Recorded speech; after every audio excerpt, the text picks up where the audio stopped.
the Inside Digital Transformation podcast. Inside Digital Transformation explores how organizations of every size and shape are using technology today to survive and thrive in the face of relentless change. If you are a business or technology leader charged with making the most of digital transformation in your organization, then this podcast is for you. And now here's your host, Alan Bernard, a technology journalist, editor, and copywriter who has been covering the intersection of business and technology for over 2 decades. Hi, everyone. Thanks for tuning in. In today's episode, I'm speaking with Alan Brill, Senior Managing Director in Kroll's Cyber Risk Practice and an adjunct professor at Texas A&M School of Law. Alan was also part of the coding team that sent Apollo 11 astronauts to the moon, so he's been around coding for quite some time.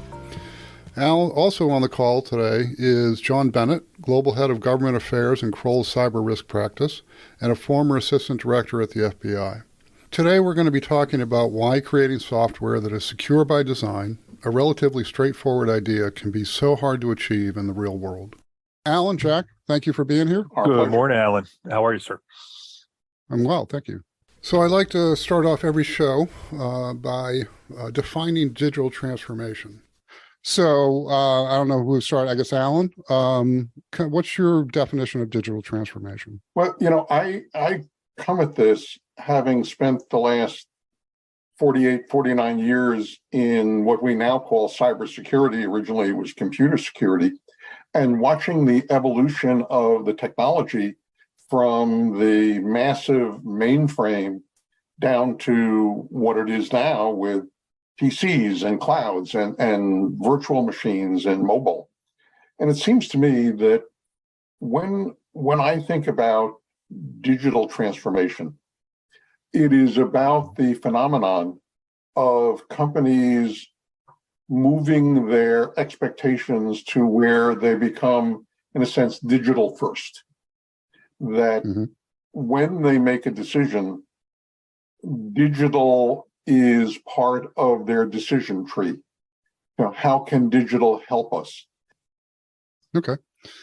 Jack, do you have a definition that you've developed or a working definition that you like? Yeah, and I think it kind of it attaches to Alan. It really is the evolution of the digital transformation. It really becomes a tool of what we do in our everyday life. So it goes from the old days of being able to adjust your own thermostat. You had to walk over there and adjust it. Now it's scheduled, and it's some things that you can touch remotely, and that's going to advance to autonomous driving, autonomous flight. And that is going to be, it's a tool of something we do today, and it's going to be an advancement of safety and efficiency. So that transformation is touching significant parts of everyday life, from the simple things like your thermostat to it'll be medicine, it will be transportation, it will be supply chain. So this is going to continue to ramp quickly, and the future is bright and scary at the same time. Right.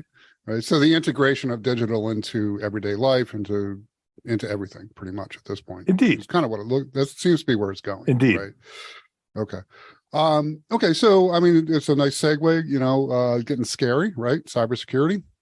It's a huge issue. It gets bigger every day, every week, every hour. It seems like, right? So the topic today is how do you secure by design, right? It's not a new concept, but it seems intensely difficult to actually to execute. Right.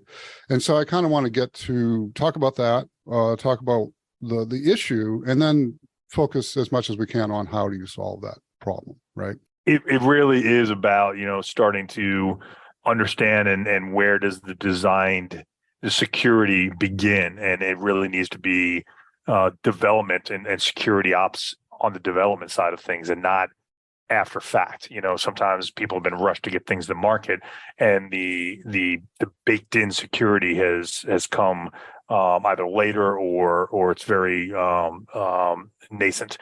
So now it really, I think people are realizing that it really needs to be part of the design and development phase. Right. Which is the whole concept of shifting left, right? Correct. Okay. All right, cool. So as opposed to bolting it on at the end, which is typically, even today, how it's done, correct? I had a friend who I worked with when I was working with Edward Jordan, the guy who developed structured programming and structured analysis. And this guy had done an analysis, and he found that every stage of development, from specs to analysis to design to coding and so on, every time you had to bolt something on that you hadn't thought about in an earlier phase, you had to figure was going to be an order of magnitude more resource to get it done. So if you thought about it in advance, you would build it into your spec. It would just be part of the design. If you didn't get to think about it until way late in the process, when maybe an auditor came in and said, well, it's really a nice system, but it violates, 7 different national laws, and you got to go fix it, that's a lot of work. So it really, to me, is how do we get people to recognize that digital technology has non-digital aspects which are absolutely vital for the success of that technology, that have to be acknowledged and thought about from the very beginning of the design process, and not something that you can just say, yeah, I'll take care of it later. Okay, so along those lines, that would almost be an advocacy for waterfall, right? But everybody's going to Agile today, which would seem to me, just on the surface, not being a programmer, exacerbate that issue, right? Where you're constantly iterating, constantly adding, constantly looking for new functionality over time, right? Sure. Fail fast, right? The phrase that Ed Jordan used was, sometimes you have to build one to throw it away, because people won't know what they want until they see what they got. And being able to simulate how a system is going to look may in fact be an important way of getting these non-technology centric issues into the development stream earlier on. Because it's really not a matter of it's got to be right at the beginning, because that's unrealistic. People are just not always going to do that. But you do want a mechanism to surface these key issues as early in the process as you can, so that when it comes time to fix them, you're not having to go back and rebuild large parts of the system and redesign the database structure. It's really all about that evolution to the left. So why is that so hard to do? I think you see that over the horizon, things change. We see this, almost weekly now with our phones, having a new operating system or a new patch or an iteration of an operating system. I'm watching this in a new car that I have that is electric, and the process of the updates continue to happen. They get something out that is, a 90% solution, and then they start tuning it down. So it's always that case. I'd rather have a 90% solution today to get something out. It's easy for me to go from 90 to 99 than 0 to 90. So they get something out as quick as possible, as robust as possible, but things will change, and there'll be things that they don't anticipate that they will have to adjust. Case in point, on the Ford that I'm driving right now is a Mach-E. There was a design flaw in how the batteries charge, and parts of it were overheating, and it was causing a failure in the battery charging. Well, they basically came out with a software fix to make that less hot, and it won't burn out. And it was done over the air. They didn't have to bring the car back in to do that. And that is something they didn't anticipate in the build, but now they can fix it in my garage. So how does that impact securing your car or securing that system, right? And I understand what you're saying, because you can never be 100%, right? Let's just establish that now. It's never going to be 100% secure. It's not going to be 100% done, especially today, right? Where you can update over the air, right? I mean, we're in an era where you buy products and you expect them to get better over time. That's net new, right? I'm old enough to remember when you bought stuff, and it from the day you bought it till the day you got rid of it, it got worse over time, right? It wore out. Coming at this after looking at over decades, there are certain truths that seem to remain true even though the technology has evolved at the speed of light. Mm-hmm. And one of them is an old saying that says the first 90% of the development takes 90% of the time. The last 10% of the development is going to take the other 90% of the time. And Right. what it really comes down to is something that you said, Alan, right at the beginning, and that is we're not getting it right. Why is that continuing? And it's because Right. things that we should by now understand are important, we somehow don't judge as important when we're building a new system. So if you're going to build a system that's going to be used internationally, and you have a technical group building it, say an AI system, and it turns out that the way that you've designed it or the way that you're training it might violate an EU ordinance. It might violate data privacy. I think data privacy is the standout exactly here, right? If that's the case, I've heard people say when we bring this up to them that it's actually illegal to do what you're doing. They say, but it's an elegant solution. It should be the right solution. And from a software development point, but unfortunately, while technology and digital advances at the speed of light, law advances at like the speed of Congress. And that's a really different thing. Right. And you can get these disconnects where something that is perfectly fine and legal today, you should know is going to be illegal next year because there's a law coming into effect, say in the EU. And having that broader scope of viewpoint where you're looking at legal, regulatory, contractual compliance from the beginning and having them as a part of the solution as opposed to seeing them as troublemakers is, I think, at the heart of a lot of the issues that come up that cause people problems. This is so okay. So I had a thought when I was doing some homework for this call, and that is, what is the driver of some of this, right? And I think you've both touched on it, right? There's the security, but users and product people, right, are driving developers to do things, I think, that are not best practices. I have an example that might be useful. Okay. I started my career in software development in Houston, Texas at NASA when it was the Manned Spacecraft Center. Back at the Apollo, right? I was working on Project Apollo. That's awesome. And doing detailed design. And you've heard the expression that comes from Apollo that failure is not an option.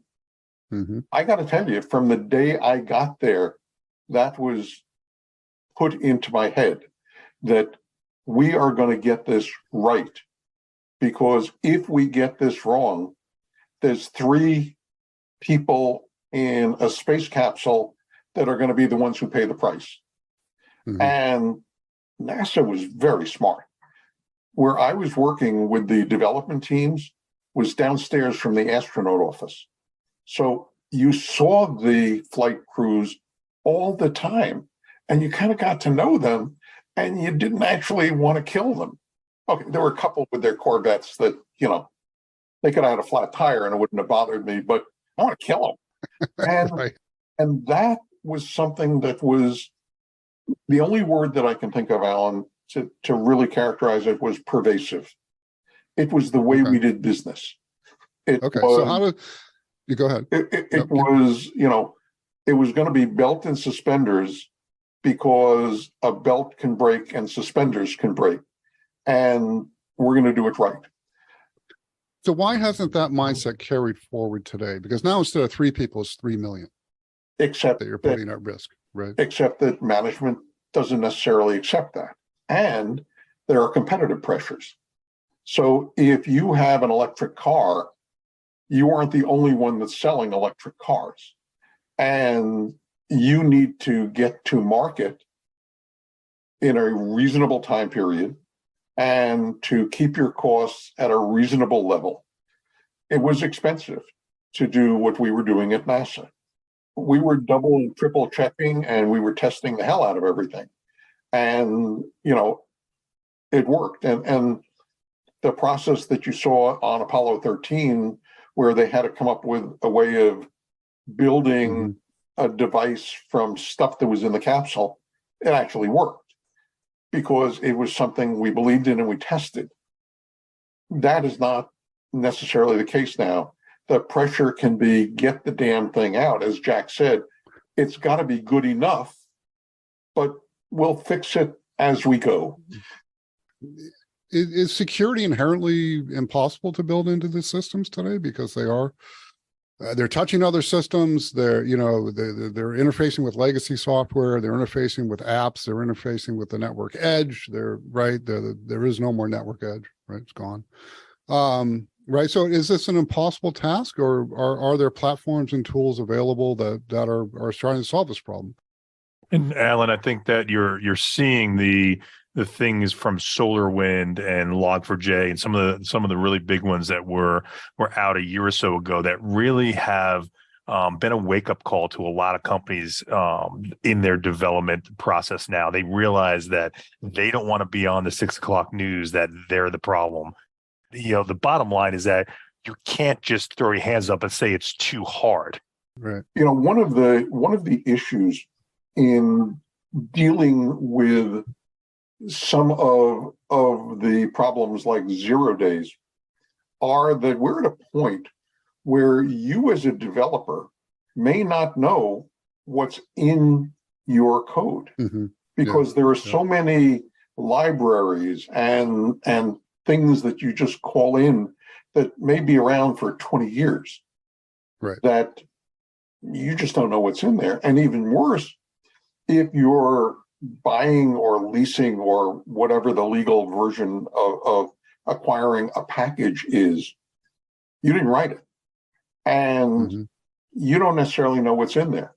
One of the topics that Jack and I have been looking at is what's called an SBOM, a software bill of materials, where you at least know what the components are so that if something goes wrong, you can say, I know that this system is not affected, but this system may be affected, and I'm going to have to work with the vendor of that system to make sure that we get it patched before it's terrible. Yeah, sorry to interrupt, Alan, but I want to make this point before I forget, is yes, they exist. SBOMs are a thing. They've been a thing. I don't know how long they've been around, but there's no standards that are universally agreed upon, right? Like you have a NIST, the cybersecurity framework, for example, that you can say, well, I do NIST or ISO or IEEE or something, right? It tells me the problem is being taken seriously, but we're still at early stages of taking the problem seriously, right? Sure. And when you look at the work that the task force that Jack and I sit on SBOMs is involved in, it's exactly that there are government regulations that are doing things like requiring vendors to produce SBOMs, but they don't exactly say how. Right. And they'll have like, well, you could do it in multiple ways, and then you can do it in other ways. And that's not going to be terribly helpful. There needs to be something along the lines of what happened with NIST to form the framework so that there is a viable framework that can actually be used for things like software bills of material. Otherwise, they're a great idea that is virtually impossible to implement across the breadth and depth of the software community. Yeah, and therefore you can't compare either, right? One software package to another or one library to another. And then without that standardization, you can't build you can't level set trust basically across the ecosystem. And absent that standardization, Alan, there is, you can't be blamed for, hey, your product didn't live up to a certain standard, because you can fall back on, hey, I did this, and this is how I understood it to be, what the requirement was.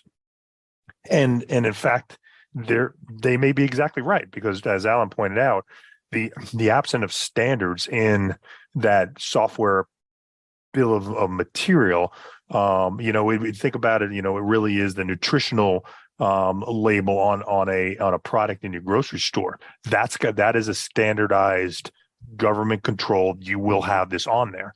But absent, the government really kind of regulating that, and there is a role for governments to do this, because it at the end of the day, it makes things safer.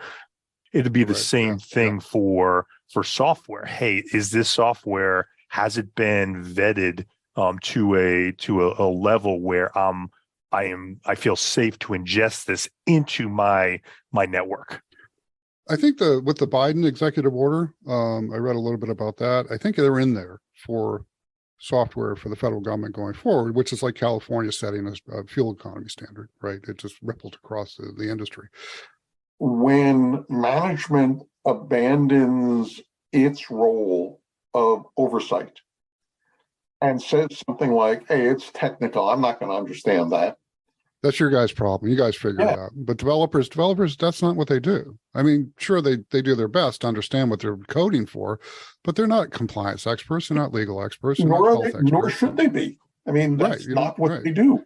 But it says to me that if we're not building a development structure that recognizes that this stuff is basic and important, and coming up with whatever way works for us right now in our organization to make sure that that stuff is handled, we don't do that. We're just asking for problems downstream, and we should not be terribly surprised when they occur. Right. Yeah, well, I don't think anybody's surprised anymore. Do you? I think it's expected now that things are going to go wrong because of insecure code. I think that you see this day in and out now when you get the news opens with, hey, this other database has been breached. I don't even, it doesn't bother me anymore. It used to bother me a lot. Right. And, now it's like, you're getting numb to it. It's that you get that to be an expectancy, and that's just the way you do business on that, as opposed to people really getting upset going, how did this happen? Why is this continue to happen? Why is my personal information continue to be compromised by people I entrust it with? And that is, I think that's where things will start changing, when people start barking about it. But I think right now they're numb to it. Right. And that's kind of where I was going back to earlier. Is it because users just expect things to be insecure today that there's just really no business imperative ultimately to make them inherently secure? Well, I think people have an expectation that it's technology. What could possibly go wrong? And, it's slick, and there's a website, and it runs on my mobile phone, and it seems easy enough. I put my fingerprint on the phone and off we go. Right. But I think the imperative has to come from management, from the top, that this is important, and we're not going to put up with. But I guess my point is, if their customers, users, and stakeholders don't think it's important, why would management spend the money? I think honestly, the answer to that, and Jack has seen hundreds and hundreds of these cases in his work with the FBI, is that there comes a time when the piper has to be paid, and it's going to be difficult. It's going to be traumatic. There's going to be a reckoning, and you can ignore that until it happens, and you're suddenly, as an executive, learning about things like crisis communication and the vagaries of how do you do notifications when the states have different laws, and you have to worry about minors and people who are deceased and overseas people that you could have been thinking about, but chose not to. Until management simply says kind of what we said at NASA, and that we want to get it right, and we understand what getting it right means, and if you are not building it in a way that's likely to get it right, that we know has holes in it, we're not going to let you just get away with the fact that that's how you built it, and now we're all going to run around and fix it, and then everything is fine. There's going to come a reckoning of, why did you build it that way? You knew that something could happen. Why did you let it happen? And I think you're seeing in some government space now where those questions are being asked at boards of directors, and people within the company at very high levels going, hey, this is on your watch. You are now responsible for this. And you have people going, hey, I'm not a coder. I'm a finance guy, or I'm a somebody who is a management process expert. That's not my my bailiwick. And now they're being expected. Boards of directors are being expected that you either get smart or you get people around you that are smart that can start helping you understand this, because it's technical, and I wouldn't expect somebody who grew up doing finance their entire life to understand the nuances of coding and using in GitHub and repositories of code. They're not going to understand that, but there are people out there that do understand this, that should be that is your go-to. That should be surrounding boards of directors to be helping them make decisions smart. And if you think about it, the coder is never the one who's going to end up in front of a congressional committee try to explain why something terrible happened. It's going to be a CEO, and you can't sit in front of a congressional committee and tap dance. I've testified in front of congressional committees, and they are very smart and they get to the point. And you need to have a good answer. If people thought about that potential more, I think we'd have a better job, because the consequences to the board and the CEO, would be more obvious. If you think you can get away with it, it's not going to happen to you, it's going to happen to the other guy, maybe you don't make the investment that you should. Right. Let's differentiate between honest mistakes and that have unintended consequences, or an acceptable level of risk, which there is a level of risk from getting up in the morning out of bed, right? So there is versus just being lazy and not caring and kind of dereliction of duty. And I think we saw that this week or last week with FTX, as there's a gentleman testifying to Congress right now, basically saying that I've never seen, such a hot mess as what this company was. And it goes to, people with good ideas that, their expertise is not necessarily running a multi-million-dollar company. And this failed and failed, enormously. And now there are people going to come in going, how did this happen? Well, it was the same thing with Theranos. It was the same thing with Enron. Right. This sounds like a top-down problem as much as anything. So it really is a culture of, hey, what is expected, and it's set at the top, and the expectations, really need to be driven down through the organization. But to your point, it's also understanding the challenges those engineers and those developers have, and it has to meet the expectations and the drive from the top to the the perspective and the expectations of the developer. It is really a kaleidoscope of pieces that go together that make a picture that is important, and everybody has to understand where their role is in this. And it's not that, hey, I'm just coming in and I'm hopping on and doing something on Python for 8 hours and then I'm going home. It is, what are you doing there that's really going to be driving the security and the safety of our customer base, the longevity of the company. On the other hand, you have the boards of directors that should be having those conversations with people going, hey, this is important that we get this right. What are you lacking? What do you need? And there needs to be an understanding on both ends. It goes back to, I think you said it before. It's what your grandma used to say, talk to each other, and understand, try and understand, before you start making demands, understand what those needs are. And that is, that some of that is age old proverbs there. Listen to what your elders have to say, right?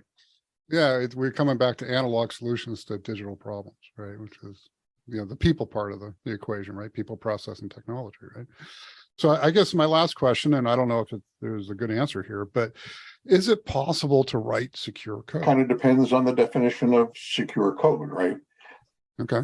Because the first rule of security is that there is no such thing as 100% security. And if you accept that, then the question isn't, is your code absolutely secure, but is your code secure at what you can think of as a commercially reasonable level?